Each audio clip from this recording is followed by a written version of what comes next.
The shotgun blast echoed through the cornfields like God's own thunder. But it was my brother's blood that painted the world red that sweltering August afternoon in rural Ohio. I dropped to my knees in the mud, screaming his name, Ethan, while the paramedics pried me away, their gloved hands slick with what used to be my family. And in that moment, as the sirens wailed into the endless blue sky, I knew nothing would ever be the same, least of all the man who'd raised us both. Dad's face was a mask of stone when he got the call at the mill, his calloused hands gripping the phone so tight the plastic cracked. He didn't cry. Not then, not ever, as far as I could remember. Ethan had been the golden boy, the one who played football in high school, married Emily right out of community college, and settled into the family farm like it was his birthright. Me? I was the quiet one, the dreamer with a sketchbook full of faces that looked a little too longingly at the boys on the team. Dad always said I was soft. But that day, as we buried Ethan under the old oak by the creek, his eulogy was all about legacy. How a man provides, how bloodlines don't break. I didn't come out until the funeral reception, 3 whiskeys deep in the church basement, when Charles, my best friend since we were kids stealing apples from Widow Hargrove's orchard, pulled me aside. Charles had those eyes, deep brown like fresh-turned earth after a rain, and a smile that could coax sunlight through storm clouds. We'd been dancing around it for years. Late-night confessions over bonfires, his hand lingering too long on my shoulder during drives back from Cleveland bars. That night, with the taste of grief still bitter on my tongue, I kissed him. Not soft, not tentative. A desperate collision against the cold cinderblock wall, like if I held on tight enough, I could anchor us both. Dad walked in on us. The door creaked open, and there he was, plate of deviled eggs in hand, his world shattering in slow motion. "Thomas," he growled, voice low and lethal, like the rumble of a combine harvester starting up. "What in God's name is this abomination?" Emily froze in the doorway behind him, her black dress a shroud, eyes wide with the shock of fresh widows everywhere. Charles pulled back, face paling, but I stood my ground, chin up, heart hammering like a freight train. "It's me, Dad. This is who I am. And Ethan's gone, but I'm still here." He didn't yell. That would have been mercy. Instead, he set the plate down deliberate-like, slow as Judgment Day, and said, "You're no son of mine. Get out. Both of you." The words landed like buckshot, tearing chunks out of me I didn't know could bleed. Charles tried to speak. Something about respect, about Ethan wanting us all whole. But Dad cut him off with a glare that could have curdled milk. "This family's cursed enough without your kind poisoning it further." Emily just wept silently, torn between the man who'd been her father-in-law and the brother-in-law she'd always treated like her own. We left that night, Charles's old Ford pickup kicking up gravel on the long drive to his apartment in Columbus. The city lights blurred through my tears, and I told him everything. The years of hiding, the sketches I'd burned in the barn to keep Dad from finding them, the way Ethan's death had cracked me open like an eggshell. Charles listened, his thumb tracing circles on my knuckles, and when we pulled into his parking lot, he whispered, "You're not cursed, Tom. You're the strongest damn thing I've ever known." We made love that night, slow and reverent, not out of lust but survival. 2 souls stitching themselves together in the dark. The betrayal came a month later, in the form of a manila envelope slid under Charles's door. Inside, legal papers from Dad's lawyer, petitioning to contest Ethan's will. See, Ethan and Emily had bought a chunk of the farm with a small inheritance from her side, but the bulk, the land, the equipment, the house Dad had built with his own hands, was in a trust meant to stay in the family. Except Dad had other plans. The papers outlined a proposal. He'd marry Emily, consolidate the properties under one roof, and honor Ethan's memory by keeping everything intact. It was dressed up in legalese about stability and provision, but I saw it for what it was. Greed wrapped in grief, a widowed woman half his age maneuvered like a chess piece. Emily called me that evening, her voice a fragile thread over the line. "Tom, I don't know what to do. Your dad. He's been so kind since the funeral, helping with the bills, fixing the roof. But this feels wrong, like I'm betraying Ethan all over again." I paced Charles's tiny kitchen, the linoleum sticking to my socks, rage boiling up like bad coffee. "It's not kindness, Em. It's control. He's using you to erase what he can't face. Me, Ethan, gone. The farm slipping away because he gambled on the wrong crop last year. She sobbed then, and I promised I'd fix it. But how? I was the outcast, the reject, 2 hours away in a city that felt as foreign as Mars. Charles was the one who steadied me. We'd fallen into something real by then.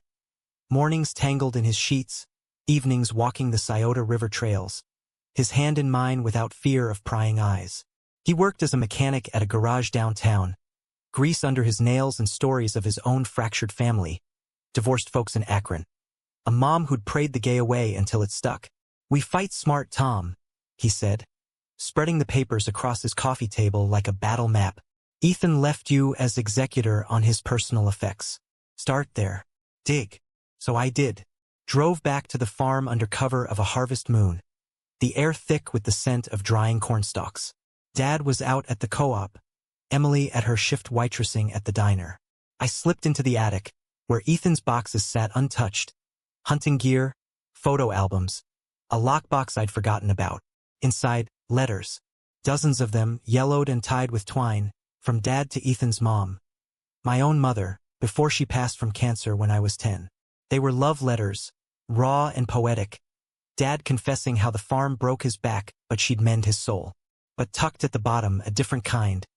Invoices, falsified ones, showing Dad siphoning farm funds into a secret account for years. Debts to bookies in Dayton, bets on horses and cards that could have sunk us all. Ethan had found out months before the accident.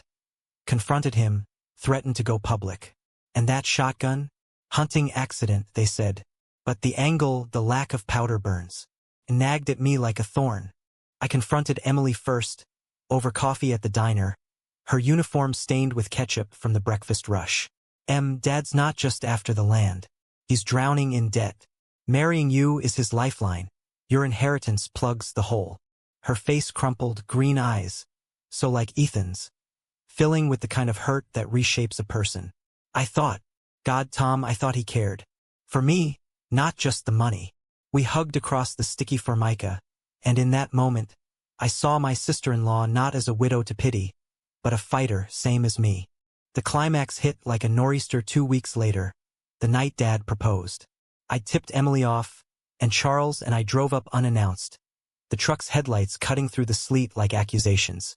The farmhouse glowed warm from the windows, but inside, it was a powder keg. Dad was on one knee in the living room, ring from some pawn shop glinting under the antler chandelier. Emily perched on the sofa like a bird ready to bolt. For Ethan, he was saying, voice thick with rehearsed sincerity, to keep his dream alive. I burst through the door, Charles at my heels, the cold wind whipping in behind us. Bullshit, I spat, holding up the lockbox like evidence in a trial. Ethan's dream was truth, Dad, not your lies. The room froze, Emily gasping, Dad rising slow, his face twisting from shock to fury. You ungrateful whelp, sneaking around like a thief in your own home.